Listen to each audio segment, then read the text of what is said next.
नमस्ते पेरेंट्स, मैं doctor Uday Kumar, paediatrics occupational therapy, Vijayanagar, Patna. आज हम बात करेंगे ऑटिज्म से पीड़ित जो बच्चे हैं या एडीएडी से पीड़ित जो हमारे बच्चे हैं या डिले स्पीच हो गए हैं, वो हमारे बच्चे जो हैं जो ऑटिज्म से पीड़ित है वो कब डायग्नोस हो को जल्दी ठीक किया जा सकता है। किस एज ग्रुप में अगर डायग्नोस होता है बच्चा तो जल्दी ठीक किया जा सकता है, तो उसके बारे में आज हम बात करेंगे। जो मेरे क्लिनिक पर जो बच्चे आए हैं जो ठीक हुए हैं उनके बारे में हम बात करेंगे।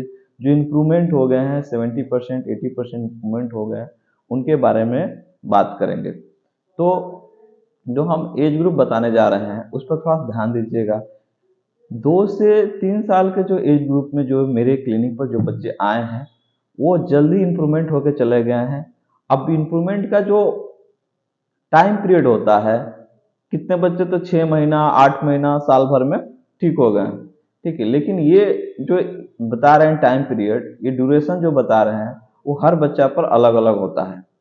अब ये ड्यूरेशन जो पिछले बच्चा ठीक हुए हैं उनके लिए हम बता सकते हैं, लेकिन आगे के बच्चा को ड्यूरेशन हम करेक्ट नहीं बता सकते हैं, एग्जैक्ट नहीं बता सकते हैं कि कब ठीक होंगे। लेकिन हम जहाँ तक देखें हैं जो बच्चे के 2 साल से 3 साल के बीच में जो जो बच्चे आए हैं वो 70% 80% जो ठीक हो गए हैं। और जो 20% जो बचता है उसके लिए वो अपने आप धीरे धीरे उसका सेंस बैलेंस हो चुका है, तो धीरे धीरे अपने आप ठीक हो जाएंगे। चाहे अल्टरनेटिव थेरेपी चलेगा, सप्ताह में 1 दिन भी चलेगा तो वो धीरे धीरे वो पूरा तरह से ठीक हो जाते हैं। तो हम आज बात करेंगे कि कैसे मेरे क्लिनिक पर जो बच्चे आए थे जो 2 साल के और 3 साल के बीच में, वो कैसे थे और किस तरह से हम उसको डायग्नोस किए और किस तरह से ट्रीटमेंट किए वो जल्दी ठीक हो गए। क्या पेरेंट्स को हम बताएं कि वो जल्दी ठीक हो गए। आप ध्यान दीजिए, इस वीडियो को ध्यान से सुनिए। तो सबसे पहले जो 2 साल के बच्चे जो आए थे 2 साल और 3 साल के बीच में, तो सबसे पहले हम उस बच्चे के असेसमेंट लिए, ठीक है। असेसमेंट से फुली कंफर्म हो जाता है कि आपका बच्चा किस लेवल में है, कि ऑटिज्म का लेवल क्या है। सबसे पहले किसी भी प्रॉब्लम को अगर हमको ठीक करना है तो उसको डायग्नोस करना बहुत इंपॉर्टेंट पार्ट होता है। अगर डायग्नोस नहीं करेंगे तो उसका इलाज भी हम सही से नहीं कर सकते हैं। तो सबसे पहले मेरे क्लिनिक में जो बच्चे आए थे वो सबसे पहले उनका असेसमेंट हम किए थे। असेसमेंट से हम पता किए कि ऑटिज्म का लेवल पता किए कि ऑटिज्म माइल्ड है, मॉडरेट है कि सीवियर है। तो 2 साल के और 3 साल के बीच में जो बच्चे आए थे मेरे पास वो मॉडरेट और माइल्ड दोनों ही टाइप के बच्चे थे हमारे पास। ज़्यादातर सीवियर हुआ ही नहीं था जो बच्चा 2 साल से और 3 साल के जो बच्चा। ये ऐसे भी जो ऑटिज्म का जो स्टार्टिंग जो होता है वो यहीं से स्टार्ट होता है, 2 साल से ही बच्चे जो होते हैं स्टार्ट हो जाता है, साइन उसमें आना, सिम्टम दिखना स्टार्ट हो जाता है। तो जो पेरेंट्स अवेयरनेस था वो मेरे पास आए थे जो 2 साल और 3 साल के बीच में। उसमें ज़्यादातर हम बच्चे को जो डायग्नोस हुआ, जब हम असेसमेंट किए तो डायग्नोस से पता चला कि वो माइल्ड और मॉडरेट लेवल में थे। माइल्ड मॉडरेट लेवल में कैसे पता करते हैं माइल्ड है मॉडरेट है, ठीक है। इसके बारे में हम थोड़ा सा बताएंगे रफली, कैसे तो वो मॉडरेट और माइल्ड को बताने के लिए फुली असेसमेंट करना पड़ता है, तभी बताया जा सकता है कि बच्चा आपका माइल्ड है मॉडरेट है। लेकिन फिर भी रफली थोड़ा बहुत बताते हैं। जो बच्चा बिल्कुल बोलता ही नहीं है, ठीक है, 2 साल 3 साल का हो गया, बोल ही नहीं रहा है, एक शब्द भी नहीं बोल रहा है, ठीक है, और उनमें कोई आई कांटेक्ट नहीं है, अटेंशन नहीं है, सिटिंग टॉलरेंस नहीं है, तो उसमें मॉडरेट के लेवल में हम काउंट करते हैं रफली। ऐसे तो असेसमेंट करने पर और भी सेंस का असेसमेंट करने के बाद से पता चलता है कि और भी जितना सेंस है उसमें क्या क्या स्कोर आया है, स्कोर के आधार पर हम एक लेवल फाइंड करके बता देते हैं। लेकिन एक रफली वीडियो के माध्यम में ये बताना चाहते हैं कि आप घर बैठे कैसे थोड़ा बहुत पता कर सकते हैं कि मेरा बच्चा मॉडरेट है क्या माइल्ड है। तो जो बच्चा स्पीच बिल्कुल नहीं है, डिले है, आई कांटेक्ट नहीं है, अटेंशन नहीं है, सिटिंग टॉलरेंस नहीं है, ठीक है, और 2 साल 3 साल के बीच में है, ठीक है, थोड़ा सा भी कमांड फ्लोइंग नहीं है, उसको मॉडरेट में हम काउंट कर लेते हैं। अब क्या होता है, माइल्ड में किसे काउंट करते हैं? माइल्ड में काउंट करते हैं उन बच्चे को जो बच्चे जो होते हैं रिपीटेशन है, 1 से 2 शब्द बोल रहा है, ठीक है, और थोड़ा बहुत अटेंशन भी है, आई कांटेक्ट भी है, सिटिंग टॉलरेंस भी थोड़ा है, ठीक है, तो ये सब थोड़ा थोड़ा हर सेंस उसका इम्प्रूव है, ठीक है, और स्पीच भी 1 से 2 शब्द मीनिंगफुल बोल ले रहा है, उसको मॉडरेट में काउंट करते हैं, क्योंकि एज ग्रुप उसका काफी कम है, 2 साल और 3 साल के बीच में है। तो उससे बच्चे को माइल्ड में लेते हैं हम लोग, ठीक है। तो माइल्ड में ऐसे बच्चे मेरे पास जो आए थे, जो कंडीशन हम जो स्टोरी बता रहे हैं, जो मेरे क्लिनिक पर आए थे, उन बच्चे को बता रहे हैं। हम पेरेंट्स के नाम नहीं ले सकते हैं, बच्चे का भी नाम नहीं ले सकते हैं, ठीक है, लेकिन जो मेरे एक्सपीरियंस के अनुसार वो बच्चे जो ठीक हुए उनके बता रहे हैं। वो 2 साल और 3 साल के जो बीच में जो बच्चे हैं, वो कुछ बच्चे जो होते हैं 8 से 10 मंथ में उनका स्पीच बेहतर ढंग से आ गया, ठीक है, जो जो मॉडरेट लेवल थे, ठीक है, और अटेंशन, आई कांटेक्ट, ये सिटिंग टॉलरेंस, कमांड फॉलोइंग, ये भी बेहतर ढंग से 8 से 9 मंथ में उनका आ गया। तो इससे मॉडरेट हमें ये पता चला कि मॉडरेट लेवल के बच्चा के एज ग्रुप अगर कम है, ठीक है, तो उसको ऑक्यूपेशनल थेरेपी और स्पीच थेरेपी कंबाइंड थेरेपी दिया जाए तो जल्दी ठीक हो जाते हैं। एक और प्लस पॉइंट होता है जल्दी ठीक होने का कि ऑक्यूपेशनल थेरेपी, स्पीच थेरेपी को चुनाव कैसे करना चाहिए, ठीक है ना।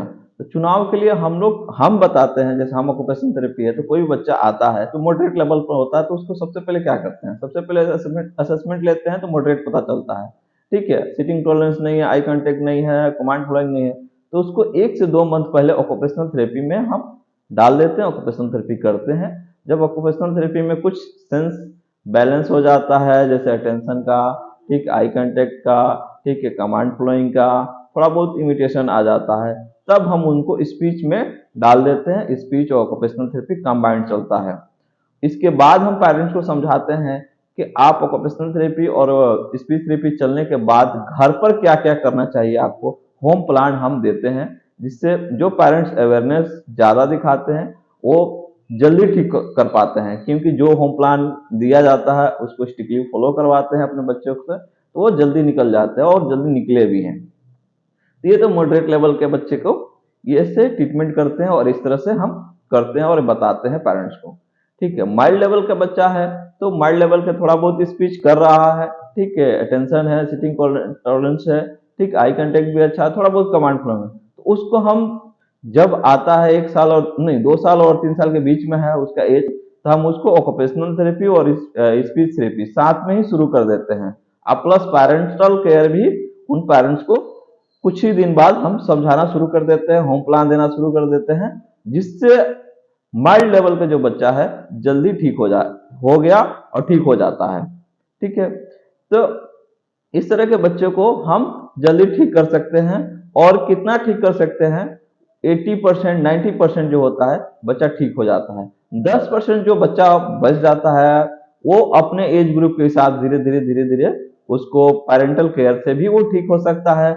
अगर पेरेंटल केयर के पास समय नहीं है तो वो अल्टरनेटिव थेरेपी, जैसे हम लोग सप्ताह में 1 दिन 2 दिन ग्रुप सेशन में कभी बुलाकर उसको इन्वॉल्व करा के धीरे धीरे उसको और भी ठीक किया जा सकता है, ठीक है।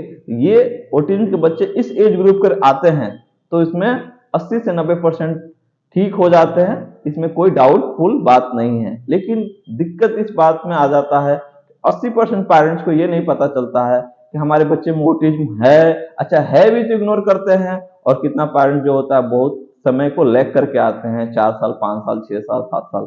उस बच्चे में हम ये प्रिडिक्शन नहीं कर सकते हैं कि कब ठीक हुआ। उस एज ग्रुप के भी मेरे क्लिनिक पर बच्चे हैं, लेकिन वो 1 साल 2 साल से थेरेपी चल रहा है, लेकिन उसमें कुछ ज्यादा इंप्रूवमेंट नहीं आया, ठीक है। बहुत सारा सेंस का बैलेंस हो गया है, स्पीच भी रिपीटेशन पर आ गया है, कुछ शब्द बोल ले रहे हैं, तो ये उनका कंडीशन है, ठीक है। तो जिन पेरेंट्स का एज ग्रुप कम है, जिस बच्चा का अगर ईयरली डायग्नोस हो जाता है, ये सब कंडीशन है ठीक होने का, जल्दी ठीक हो सकता है, ठीक हुआ भी है।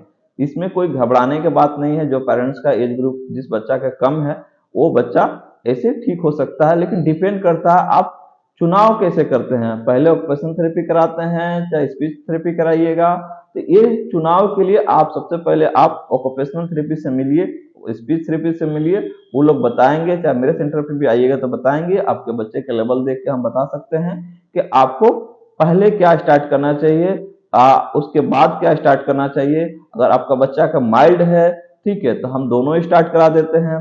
स्पीच ऑक्यूपेशनल थेरेपी दोनों साथ में चलता है। अगर बच्चा आपका सीवियर है तो सेटल डाउन करने के लिए हम ऑक्यूपेशनल थेरेपी में डालते हैं, उसको ऑक्यूपेशनल थेरेपी के बाद स्पीच में डालते हैं, तब जाके बेहतर रिजल्ट आता है।